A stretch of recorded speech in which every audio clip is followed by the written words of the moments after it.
On last week's Flat Earth Fail compilation, we took a brief look at one Che Lin. She is not a believer of the typical Flat Earth Gleason map, where we have the North Pole in the middle, like the one on screen now. She has a different opinion, and it is quite simply the funniest attempt of explaining a map I have ever seen.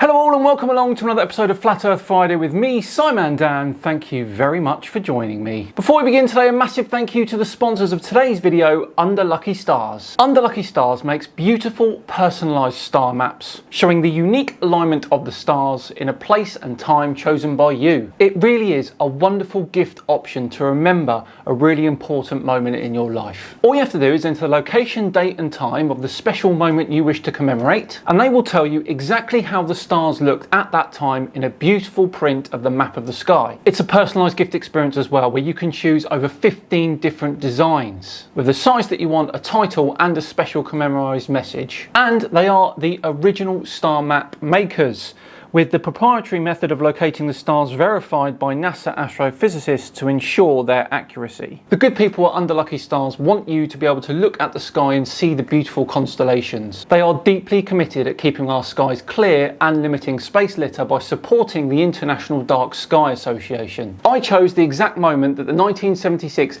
FA Cup final kicked off, which was the 1st of May 1976 at 3 p.m. That was the day that my beloved Southampton FC lifted the FA Cup for the first and only time. Perhaps it was written in the stars. Good joke?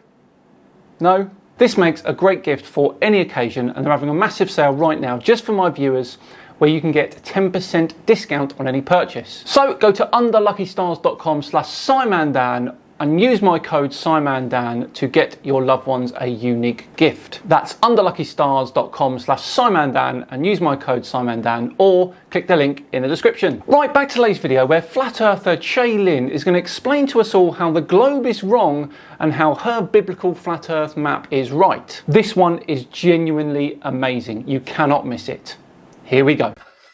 I want you guys to think about this for a minute. This is what we're told. We're told that we're on a globe like this, a perfectly round globe like this, and we're spinning like this. Well, no, we're not told that. We actually spin more like this. Actually, that's probably still too fast. At 65,000 miles per hour. Yes, that's our rough orbital speed, not our rotational speed. Bloody hell. And not only is that happening, while we're spinning, we're flying through the atmosphere like this. We're flying through our own atmosphere. Okay, so far she's not got one thing correct. That's happening. And we're spinning. Ah, globe, are you okay? I broke my globe. Like, where is this thing at? And this thing that holds the earth? And if I like keep going a certain way, will I run into it? Hang on, is she asking where the giant plastic pieces are in real life? Oh, for fuck. Okay, it's back in there. Okay, so while this globe is spinning, look how much of it is water. I can't remember the percentage, but all of this is water. And what happens? Yes, this is happening. If you pour water on a ball? Oh, it goes off. Yeah, the thing is, if you pour water on a small ball while sitting on a 40,000 kilometre circumference ball, then the 40,000 kilometre circumference ball is going to have a slightly larger gravitational pull, isn't it? So that water is going to end up being attracted to the larger ball rather than the small one, isn't it? But does, I don't even know if I can spin it. Does this make it stick on the ball? No, because now it is splashing on me. I think we've seen enough of our unbelievably poor grasp of Earth science. Let's move on, shall we? Oh, hang on, one more gem. What about a firefighter? Does a firefighter stay on a spinning globe? No. Amazing, isn't it? So if you're thinking with your own mind and not the mind that you've been programmed with your entire life, by getting the globe thrown in your face in school, on every teacher's desk, in every single movie, before movies even start playing, if you can get rid of that programming and think about it, what if Earth is really like this? What, plasticine in a tray? This is what it's really like. This is the biblical Earth. It has boundaries. It has boundaries that we can't get to. You can't go to Antarctica and you can't go to the North Pole either. It's illegal to go to those areas. They don't allow it. No, it's not. I can actually book a trip to the North Pole right now if I wanted to. And no one's ever flown over the North Pole or the South Pole. As far as the West and the East go, you can't fly to the boundary, like to the very end of the West or the very end of the East. And if you fly in one direction, you don't go back in the other direction. Tell that to the thousands that fly from the US to Asia or Australia every single day. Like eventually you run out of fuel. That's what happens. Research it. You run out of fuel. Now let's talk about people.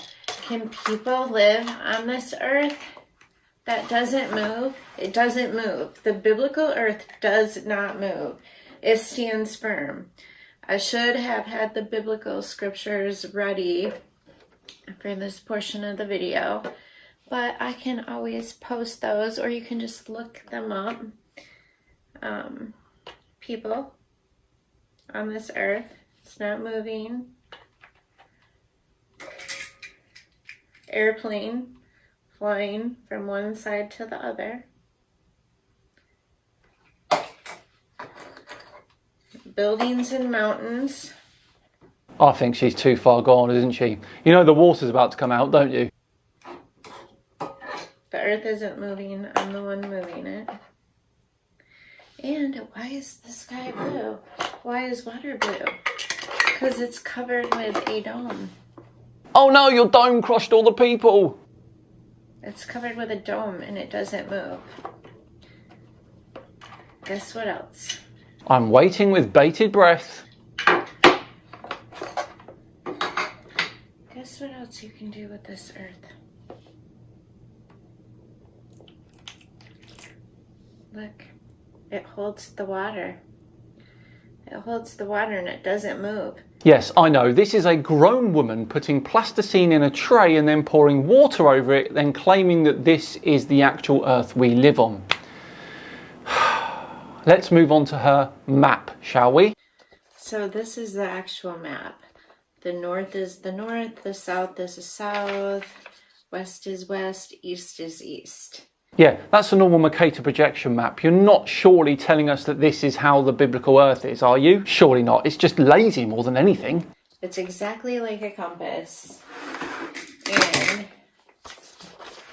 it has four corners: northwest, southwest, northeast, southeast. It's just right here. Ships have gone to the north and they have gotten stuck. They've gone to the south and they've gotten stuck. And now we can't even legally go there. Again, yes we can. And what ships are getting stuck? Stuck in the ice? Stuck on a mystical edge? What? This is the map right here. If you are here, you're going to see northern lights. If you're down here, you're going to, I shouldn't say up and down because it's like this. It's flat. Oh, it's not flat. It's biblical. It's biblical, but it's like this. And it has boundaries. Boundaries that no one has ever gone to. Research shipwrecks and research flight crashes. And you'll find out that they're like too far here or too far there. Or in the Bermuda Triangle where the two magnetic poles meet and it can literally suck you into the earth. And I think we'll leave that there with the Bermuda Triangle magnetically sucking you into the earth. Dear, oh dear. Well, there we go. What a fascinating look at Che Lin's map, even though it was just a Mercator projection map in a bowl. But hey ho, for now, we are all done and dusted for another Flat Earth Friday. I'm so glad you joined me. I do hope you enjoyed it. Thank you so much for watching. It's truly appreciated, as I always say. If you enjoyed it today, and then please do hit that subscribe button. We're really making a push for that 500,000 subscribers. And of course, if you really enjoyed it, hit that like button too. Just enough time to once again thank Under Lucky Stars for sponsoring today. Remember, visit underluckystars.com/SimonDan and use my promo code SimonDan for an extra 10% discount. I've been Simon Dan. Have yourselves a great day, and I'll see you tomorrow for another Misconception Mini. See you then.